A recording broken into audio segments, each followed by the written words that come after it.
My name is James Labresco, and I'm the co-editor-in-chief of Theology. Like many people in the room today, I'm here to advocate for a better path forward for policies governing student publications. I want to start, though, by thanking all of you for your service. You're the only 9 people in Alexandria who were willing to run for this seat, and we really do appreciate your work.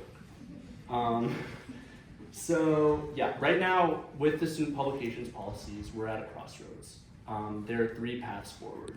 And path number 1 would be to move along with the proposed student publications policy and regulation, maybe edit it a little bit more, but generally keep that idea.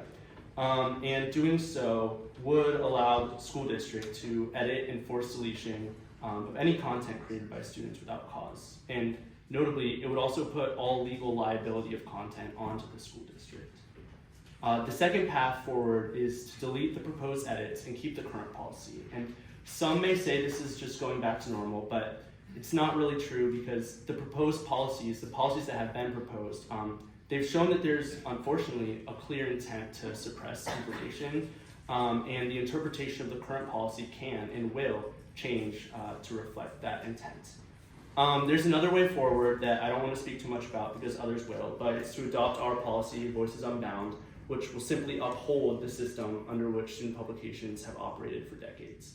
And on a different note, I want to again recognize that all of you are here because you want to do the right thing for the school system.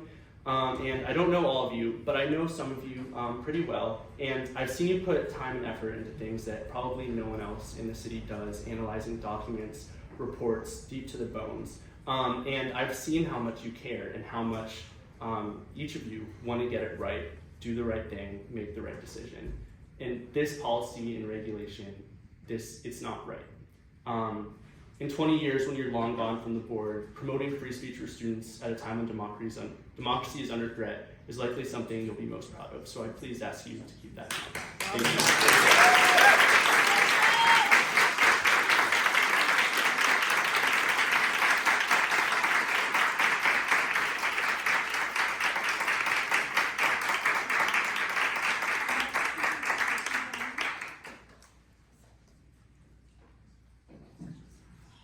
And good evening, everyone. My name is Casey Donahue, and I'm co-editor-chief of Theology, and I'm here today to talk about the proposed school board changes. Today, we are not here only for ourselves, but to represent our community that stands with us. We have received over 800 signatures on our petition in support of our publication. This is not just a number, it's a statement. It says that our stories and student journalism overall matters. In the past year alone, we've won 12 Best of Snow awards, a national award that spotlights the best student publications in the country. And we are not just proud of the awards, we're proud of the stories behind them. These stories not only held people accountable, but also gave voices to the unheard, ultimately bringing our school community closer together. Now, these stories haven't always been easy to tell, but what it has done is build trust within our community. Our classmates, teachers, and Alexandria citizens overall have come up to us individually and thanked us for our work. People don't just read our stories, they share our stories, talk about our stories, and feel our stories. We believe in quality journalism, something that we've more than proved we're capable of doing. Our reporting has garnered national media attention. This only proves that ACPS is doing a great job teaching journalism, and it should continue like this, because in the end, censorship does not teach us anything. In fact, it does quite the opposite. It just silences us. The future generation of student journalists and citizens in Alexandria as a whole deserve better than this. Thank you for your time, and please, do what is right for our future and adopt Voices Unbound.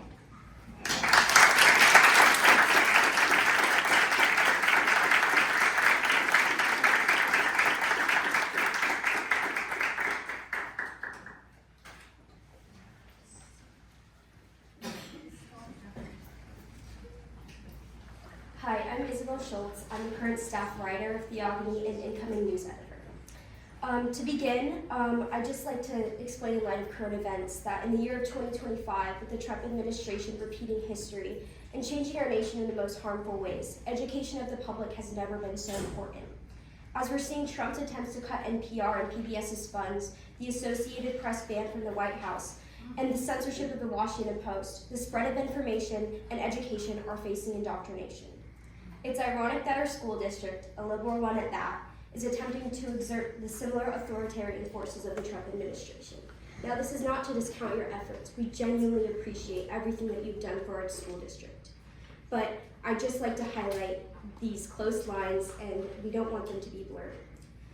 So, in the recent years, Theogony has faced a threat to our truth-telling responsibilities. We are under pressure from ACPS to self-censor our articles and edit them to change the portrayal of the district. This direct interference in the writing process by the very things we're reporting on damages quality journalism and our integrity. If ACPS wants to provide input, we are happy to include it, but that belongs before the articles are published. Our job is to hold the community accountable. ACPS needs to accept their faults instead of moving to censor one of the strongest news outlets in Alexandria. Let's uplift and accept student journalism while ensuring our First Amendment rights. Freedom of speech, freedom of the press are essential to keeping the ties of our democracy and holding our peers and superiors accountable.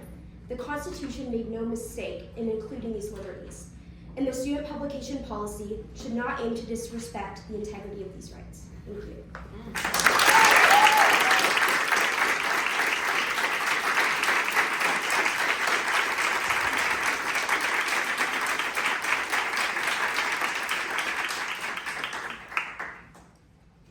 Good evening. I am Max Carpenter, the current satire editor for Theogony. But let me assure you, this is no laughing matter. I stand before you today because there has been an unfortunate amount of controversy surrounding the ACHS student newspaper, Theogony. But what are the accusations levied against Theogony? Simple. Theogony, true to its responsibility as a reliable community newspaper, reports the unmolested truth. When we as citizens are unable to draw a line of demarcation between fact and farce, the government is absolved of its obligation to its constituency, who then is to hold them accountable. Alas, this duty has been allotted, at least in part, to the high school student newspaper. It is even sadder that, for this very reason, the central ACPS has proposed a policy that would censor us. Simply put, we are not deterred. We do this not out of spite or malice, but out of a deep love for our community, a love that wholly fuels our desire to maintain its integrity. It should come as no surprise then that the community loves us back. We have been incredibly fortunate to have received all this support from around Alexandria and the state and the country. Our plan, Voices Unbound, has been endorsed by Mayor Leah Gaskins, Councilman Kenneth Aguirre, Councilman Kirk McPike, Councilman Abdel Al-Nubi, the Student Press Law Center, the Journalism Education Association, the National Scholastic Press Association, the ACPS student representatives to the school board, the entire ACHS Student Government Association, numerous cultural and advocacy clubs at ACHS, among even more groups. We refuse to see struggle, to give an inch to censorship. To quote Lenin, every little difference may become a big one if it is insisted on. And let me be perfectly clear, we are insisting upon it. In the final analysis, truth will triumph. Why? Because the people are with us. Thank you.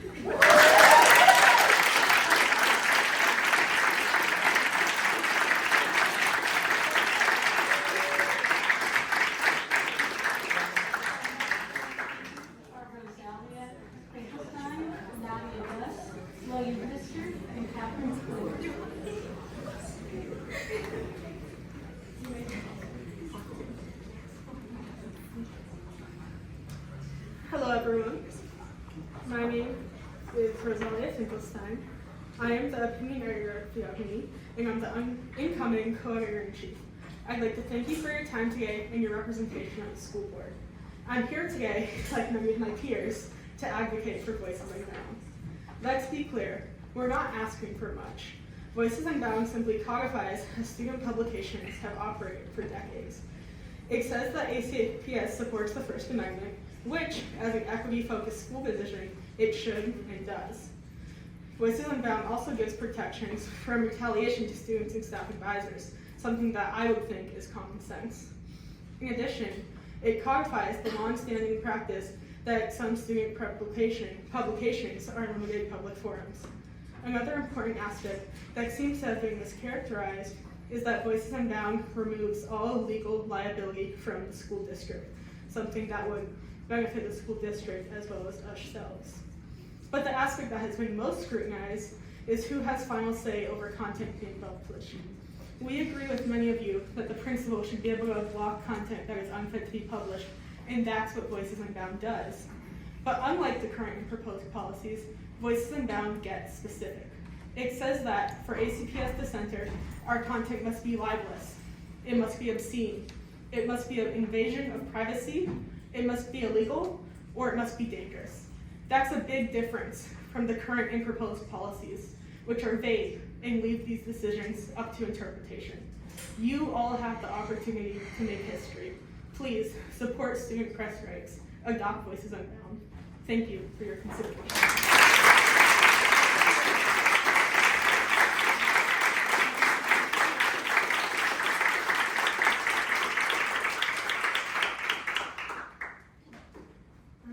Hi, I'm Naja and I'm a junior at AC.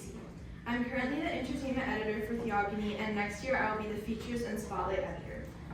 First, I want to say thank you for being here and thank you for your time. I am here to advocate for Voices Unbound.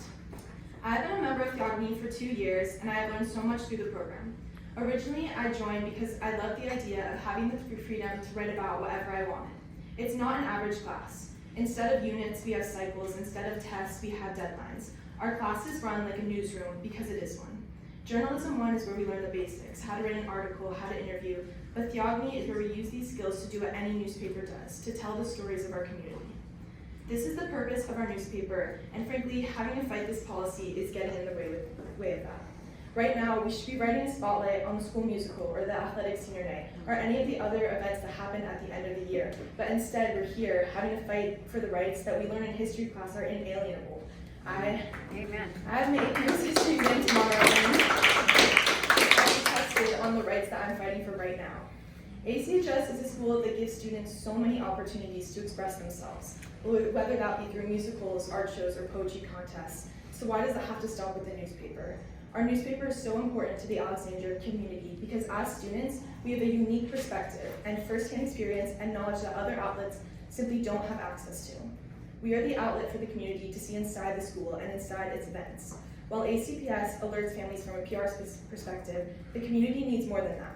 The community needs the full, uncensored truth, and that's what we have always given them.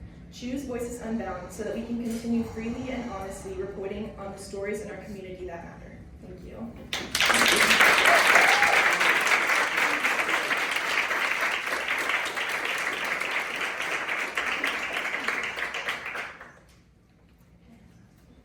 Good evening, Dr. K. Wyatt, Dr. Reef, and members of the school board. My name is Catherine Klinger. I'm a former ACPS teacher and parent and a current Alexandria resident. Our community is lucky to have these amazing student journalists. Student writers have opened our eyes to issues that need to be addressed, including problems with how ACHS students travel between the 2 high school campuses and the manner in which the high school project is being implemented.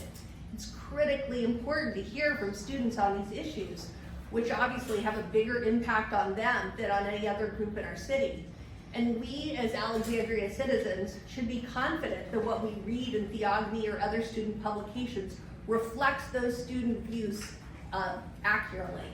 We have the right to assume that the views expressed by the student journalists are unfiltered and uncensored. Therefore, any attempt on behalf of ACPS to limit or censor these views should be considered with great caution. This is particularly important today, given the increasing threat of censorship throughout American society. We live in a country where a wire service can lose its White House press privileges by refusing to call the Gulf of Mexico the Gulf of America, where media organizations face lawsuits based on coverage deemed disloyal to the sitting president, and where an administration threatens to strip FCC licenses for media outlets that air what the administration deems hostile points of view.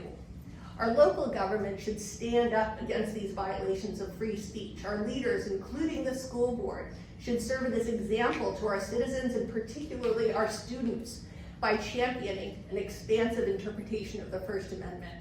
Therefore, I urge the school board to adopt the students' proposal called Voices Unbound.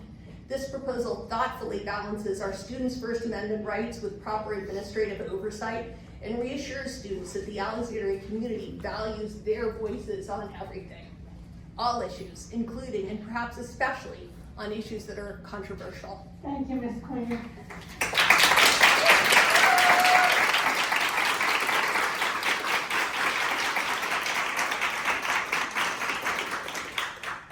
And I hate to interrupt the flow, but for something different now.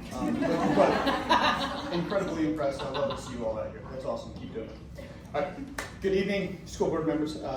Thank you for your continued support on behalf of our community. I know it's a hard job and love that you're the only 9 that were willing to do that. So I'm requesting your support for redistricting that keeps elementary students feeding together to the same middle schools. So my name is Bill Pfister. I'm an at-large member of the Redistricting Advisory Committee. I'm a past president of the Douglas MacArthur PTA, PTAC, and I was also on the John Adams redistricting, I was a redistricting rep for John Adams when we did it last time. I have 3 kids. Most relevant is I've got a 5th grader at MacArthur, I've got a 7th grader at GW. So please keep our elementary school students together as they go into middle school. Elementary school, that transition to middle school is probably the most difficult one in our young kids' lives. They need as much support as possible. Middle school brings out rigorous academics that you don't have in elementary, challenging new opportunities, and it truly helps to have familiar faces and a peer support network that you can rely on when you're in a strange environment. So all our plans currently split elementary students. Some split Lyles Crouch, some split George Mason. All of them split Douglas MacArthur. During our first RAC meeting 3 months ago, I explicitly asked, hey, are we going to talk about middle schools? Are they in scope? The answer is yes. It wasn't until 4 weeks ago that we saw our first middle school map, and there was only one. We haven't given enough thought to middle school and how we're going to handle it, and we really need to. So, in closing, I ask that you keep our elementary school students together to the same middle schools. Please, thank you for your support.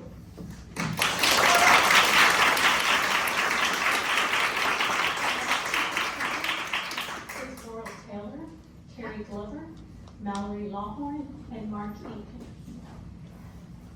Hi, my name is Laurel Taylor, and I'm a concerned Alexandria resident, and I'm here to talk about the potential for student censorship. I think that our school newspaper is amazing, and the thought that we would change our policy, not because they've done anything unethical, not because they've published misinformation, but simply because the articles they write sometimes don't put ACPS in the best light, is not a good reason to censor students. Journalists are being silenced and attacked by our own government at the moment, so this is the last time that you would possibly want to refuse to develop strong young journalists, because it's easier for ACPS if student journalists don't do the work of journalists. The thought that any part of ACPS would propose silencing them because it's more convenient than being investigated by the school newspaper is appalling. It runs counter to the goal of a school district. We should encourage young journalists to hold leaders accountable, pursue the truth, and inform the public. If we are afraid of our student journalists, then the school district needs to address the issues they are afraid will be uncovered, not silence the students. Now more than ever, we need thoughtful, inquisitive, and courageous journalists who will develop into the next generation of citizens who fight for free speech, freedom of the press, and democracy. As our country watches the government attack the press, the last thing we should do is limit our students' growth because it's easier to manage them that way. We should be building future leaders in all fields, not compliant members of society that are easier to manage. We should take advice from Taylor Swift, the philosopher who says, if you don't want me to write bad songs about you, don't do bad things. Instead of creating policies to hide unpleasant things, let's spend that time, money, and effort into ensuring our school district has nothing to hide. Thank you.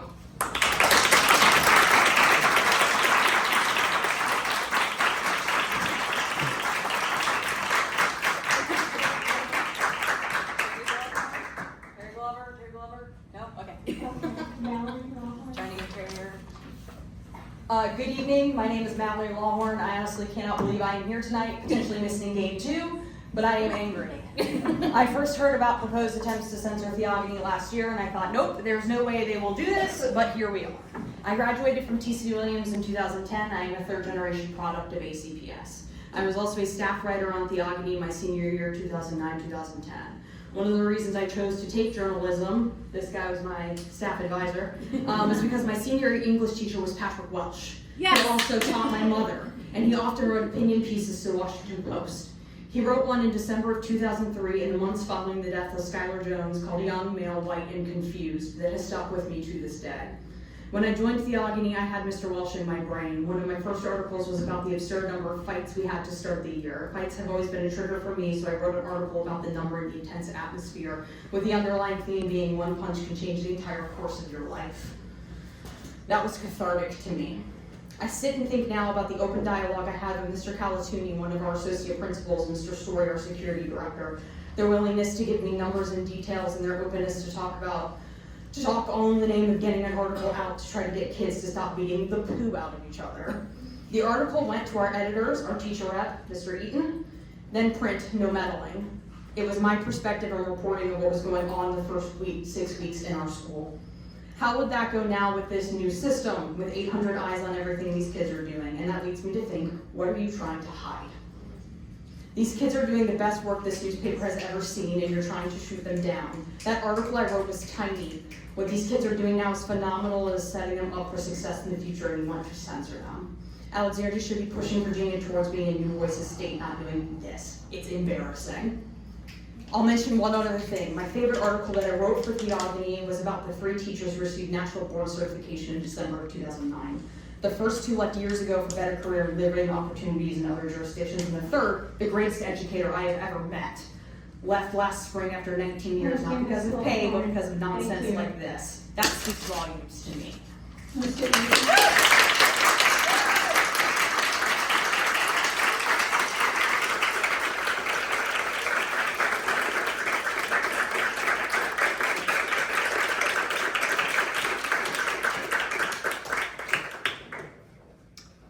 Good evening, I'm Mark Eaton. Pardon a reference to back in the day, but I was your Theogony advisor from 2008 to 2021. In the 13 years that I served as a Theogony advisor, I had the same verbal agreement with 5 TC principals, and it was this: if I think Theogony is about to run something controversial, I'll let you know ahead of time. And I did that because my grandfather told me that people can take bad news, but they can't stand surprises. And in those 13 years, no principal ever asked me not to run an article. No principal asked me to change an article. And we were able to work out something of a cooperative arrangement within the school building. Now the board and the governance committee are engaged in a difficult task, which is to translate an arrangement which basically operated on a common sense, consultative, good judgment basis into policy and regulations, and that's not easy. And so I think I agree with Mr. Labresco and his colleagues that there are a couple of paths forward. I hope the board will consider engaging with the students and the Voices Unbound policy. But if the board is going to go forward under the current arrangement, I would suggest that the board and the governance committee might reconsider whether the arrangement where school personnel are designated as publisher, editor, co-editor is really useful for these purposes, because it creates a hierarchy. And the question in a hierarchy is always who has the last say. I don't think we should get to that stage. I used to be asked by parents, parents used to tell me, it's great you're teaching a trade, a profession. Frankly, we're not. Thank you, Mr. Eaton. We're teaching citizenship.